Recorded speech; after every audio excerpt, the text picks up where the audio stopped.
There's a lot of people who feel that the computer crime situation is getting better.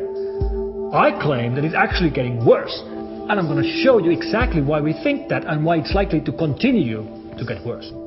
My name is Mikko Hyppönen and I'm the Chief Research Officer for F-Secure Corporation. We fight computer viruses every day to protect our users around the world.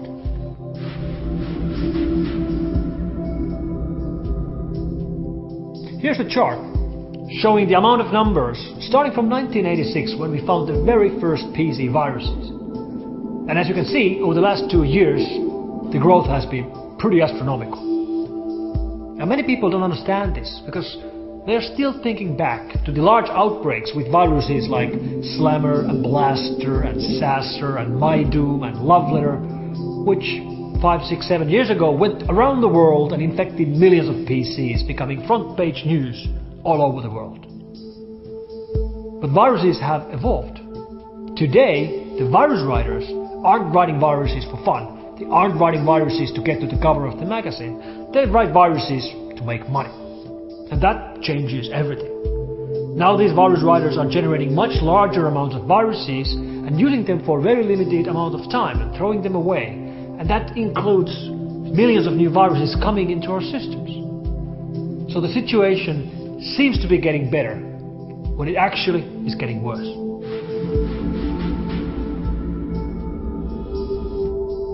If we think back 1, maybe 2 years, most of the infections were coming in email attachments.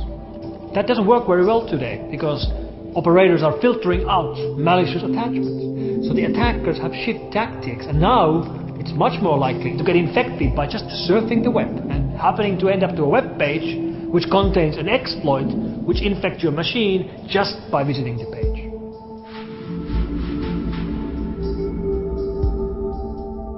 A good example of this virus evolution is the Stormworm. Stormworm is an operation done by an unknown Russian gang who's been doing this already for years.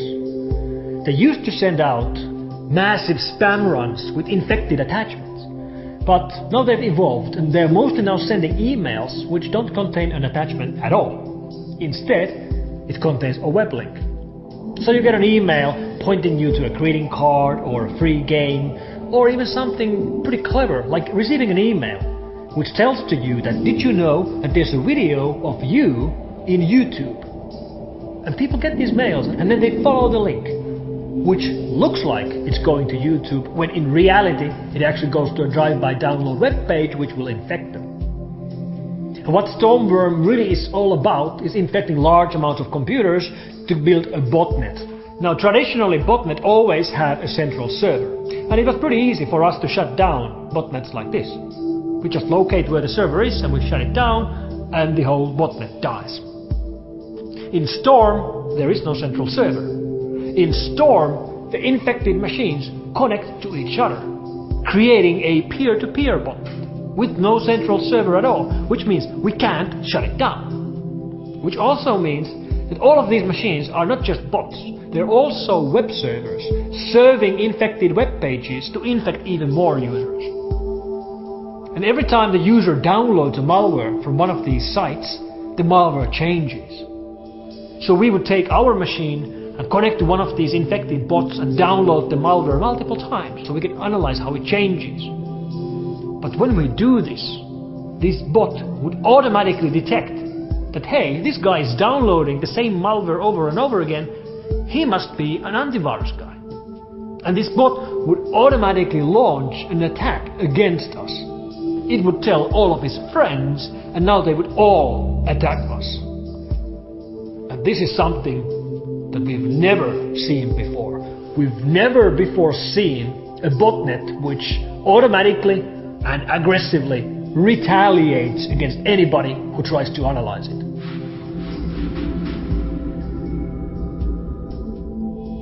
This is Mr. Tariq Al-Dawood. He was sentenced in London in the United Kingdom with 2 of his partners in crime. What they were doing was that they were distributing Windows Trojans which contained a keylogging component. So on all of the infected machines, they would start to save everything you typed. Every email, every Google search, every password you typed was saved and sent to these guys. But what they were really looking for were online shopping sessions, where you would go online to purchase something. Because when you buy something online, you will type into the web form your name, your street address, and your credit card number, and the expiration date. And if someone else gets that information, they can use your card. And with this mechanism, these criminals collected 37,000 international credit card numbers. They used those numbers to set up new gaming accounts at online poker gaming sites. They would set up a new account, then set up a new table where all the other players would be their own accounts. And then when they were playing with the stolen card, they were playing badly, losing money on purpose, using online games to launder money. And they took the resulting money back to online shops to buy weird stuff. They were buying stuff like tents, sleeping bags, food ratios, knives, GPS navigational devices, and then they were sending all this gear with couriers to Iraq, to the insurgents in Iraq.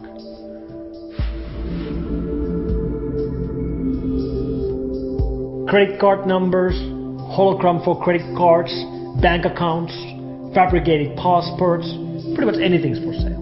For example, here somebody's selling bank accounts, most likely collected with a keylogger.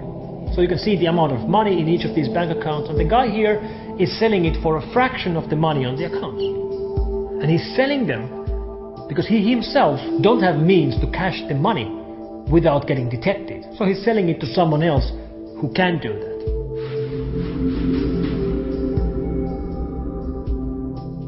Money mules are internet users who have been recruited by online criminals to move the money for them. For example, here's an email that I received personally from Miss Leila Miller, working for Genève Finance in Switzerland. She's sending me an email where she's offering me a job of a financial manager. Now, of course, this looked suspicious to me, so I replied immediately. I replied, from my work address at fsecure.com, asking them, oh yes, what do I need to do? 2 hours later, I got a reply back from Mr. Olaf Kleinzer from Genève Finance, sending me 2 Word documents and saying, please take a look at these documents. So let's have a look at Mr. Olaf Kleinzer. He's working for Genève Finance, which is in Switzerland. His fax number starts with +1, so it goes to the United States, and his website is at www.geneve.eu.tc. And TC is the country code for the Turk and Cocoa Islands in the West Indies. And if we actually look at the documents themselves, they explain in detail how this company is trying to cut down in international money transaction fees by hiring local financial managers like me. And my job now is to go to a local bank, set up a new bank account and send the account number to them. And then they will be doing money deposits to my account, thousands and tens of thousands of euros. And whenever they do that, they will give me a phone call. So then I have to go to the local bank, pick up the money in cash and wire the money to faraway places like Ukraine or Belarus using untraceable online wiring mechanisms. And I would get to keep 5% as my salary. And many people fall for this without understanding that what they really are doing is laundering money for the criminals. And the people who actually get caught and go to jail for these crimes are typically the money mules, not the actual criminals.